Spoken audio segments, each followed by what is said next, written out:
Oi gente, eu sou a Priscila de Paula e hoje tem mais entrevista no Mãe Sem Receita. Eu vou conversar agora com uma mulher que tem 20 anos de mercado financeiro.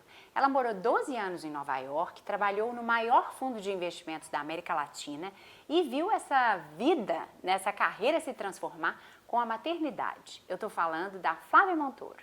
Oi Flá, obrigada por ter topado essa entrevista. Claro. Conta pra gente um pouquinho dessa história. Como é que foi essa transformação? Como é que era essa rotina antes dos filhos? A verdade é, Pri, quando você escolhe sua carreira, você não pensa nos filhos, né? Ninguém é mãe, a gente pensa na carreira. E eu sempre gostei de finanças, eu comecei a trabalhar no banco financeiro logo que eu saí da faculdade. Depois eu fui morar em Nova York, eu fiz um MBA em Nova York e fiquei morando lá onde eu trabalhei nesse fundo, né, que é o maior fundo, a maior empresa de fundos do mundo, né? E depois de um tempo, assim, eu acredito que hoje o mundo, as pessoas são mais flexíveis. As pessoas têm várias carreiras. Então, eu acho que eu estou agora na minha segunda carreira, que é a carreira de planejadora financeira, que encaixa um pouco mais como mãe de criança pequena. É mais fácil para ele levar e buscar no colégio, a gente consegue ver as horas, consegue ajudar na lição, essas coisas que é bom para a gente e bom para os nossos filhos, né? Poder conciliar é uma coisa muito importante, como mãe, né?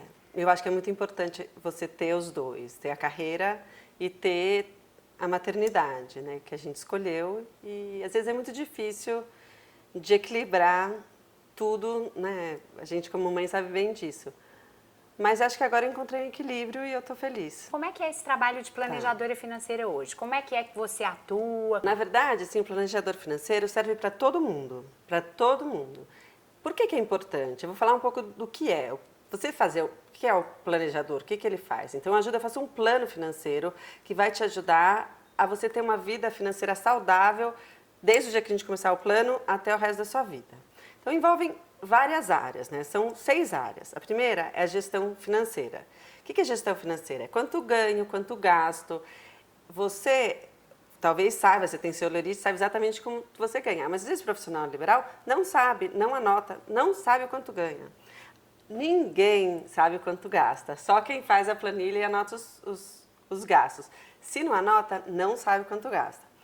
Então, na hora que você começa a perceber quanto você gasta, né, onde você gasta, o quanto você consegue economizar por mês, a gente consegue fazer um plano para o futuro. E daí não Isso só... é super importante, né? Saber quanto ganha e saber quanto Isso gasta. é super importante, todo mundo deveria estar fazendo, né? Mas eu entendo que às vezes a pessoa está tão ocupada, e mesmo eu, durante épocas da minha carreira, eu estava tão ocupada que a gente acaba não olhando para o dia a dia, né? Então, por isso que uma figura externa te ajudando a fazer isso ajuda. A segunda parte, que é a parte que a gente é mais procurado, os planejadores financeiros, é a parte de gestão de ativos. Então, as pessoas chegam para a gente e falam, eu vou para o planejador financeiro porque eu quero ficar rico.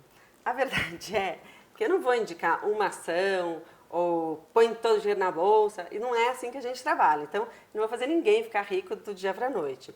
Eu acho que a verdade é, você vai conseguir poupar mais se você olhar para a parte realmente dos gastos, mais do que a parte dos investimentos. Então, a ideia é montar uma carteira diversificada, onde você tem sim uma parte dessa carteira, onde a gente tem que apostar em ativos mais arriscados, olhar para o futuro, e uma parte que você tem que ter liquidez para o dia a dia, para qualquer emergência, e outra parte que tem que crescer ganhando pelo menos a inflação.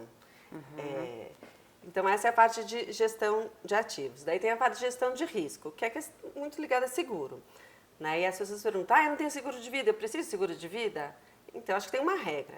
Se alguém depende de você financeiramente, você precisa de seguro de vida. Que é o caso de pais de crianças. Pais de crianças e mães também. Então, assim, se alguém depende de você financeiramente, tem que ter um seguro. Aí, seguro de vida, né? Seguro que saúde. A gente paga para não usar, mas você tem que ter, né? Exatamente. Você paga para não ter problema, para seus filhos não terem problema. E tem também a questão do seguro saúde.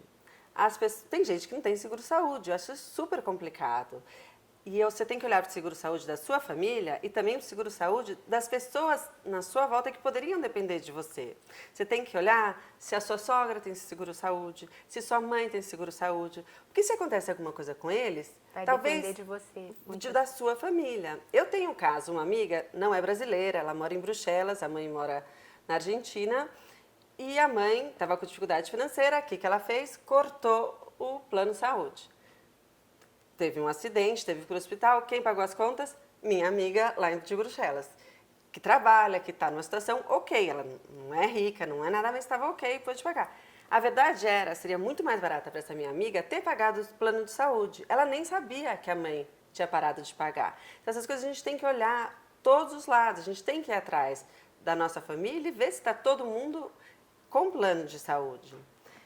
Daí, depois da gestão de risco, tem planejamento tributário.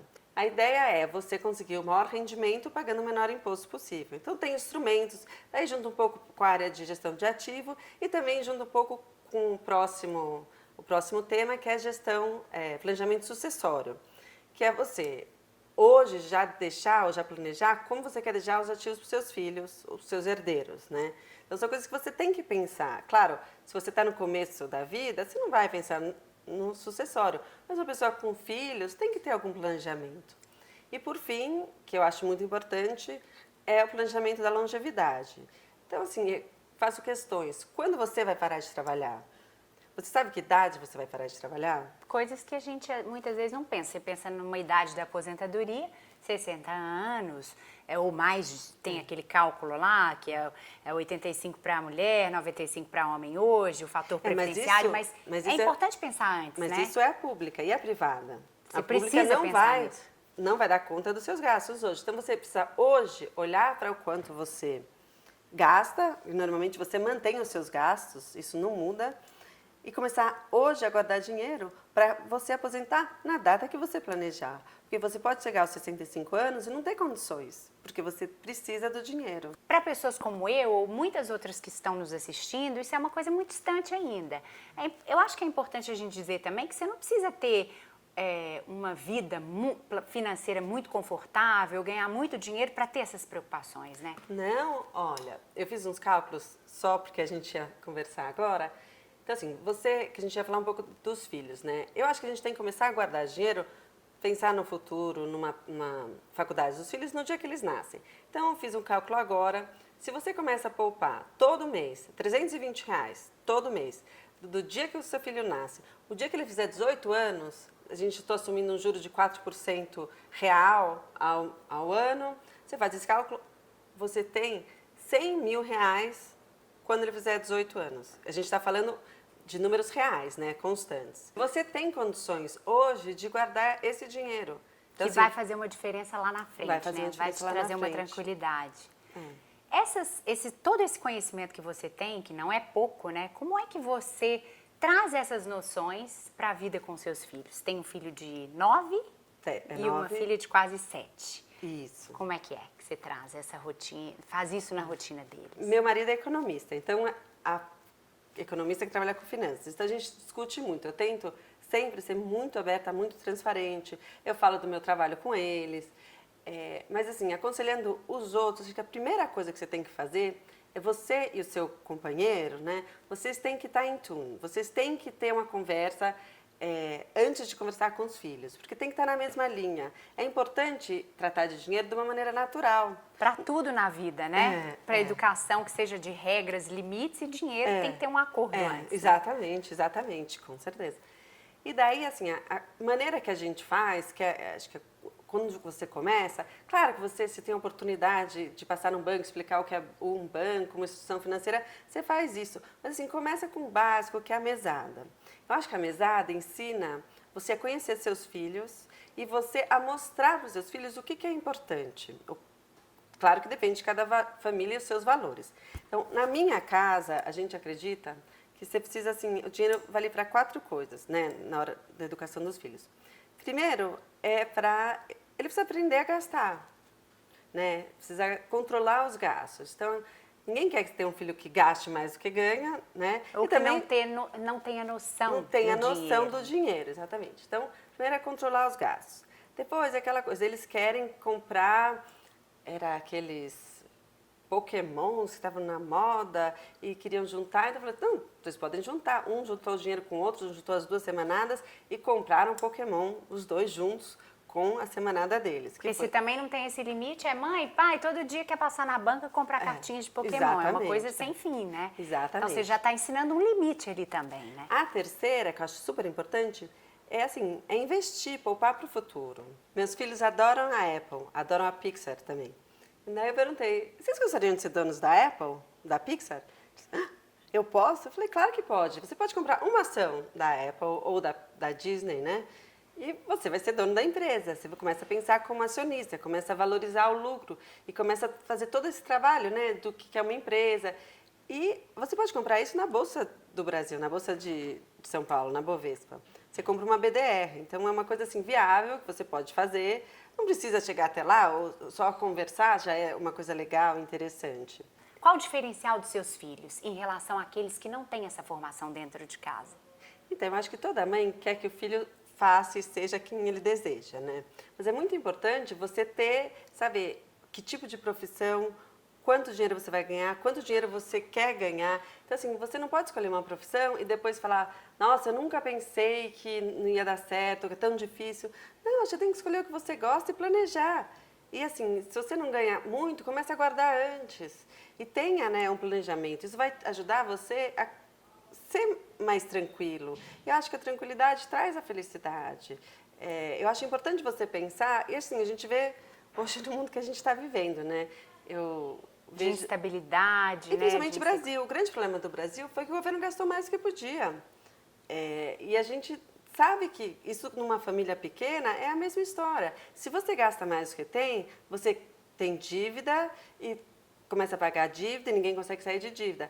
Então, é um pouco isso que eu quero ensinar aos meus filhos. Eles têm que ser conscientes nos gastos, eles têm que saber poupar, investir. Isso é muito importante, assim, independente da área que eles forem trabalhar. Ninguém pode gastar mais do que ganha, né? Acho bem bacana isso. Acho que a gente pode... Muitas pessoas que não têm essas noções de como fazer isso, como ajudar os filhos, eu acho que a gente conseguiu chegar num ponto aqui que quem estiver nos ouvindo vai ter chance de implementar em casa ou implantar em casa um pouco dessa educação financeira.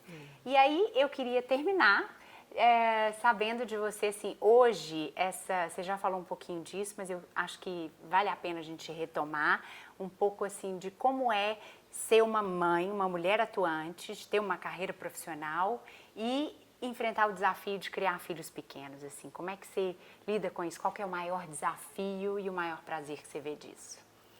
Acho que todas as mães que trabalham sabem, né? O desafio é realmente você encontrar o equilíbrio.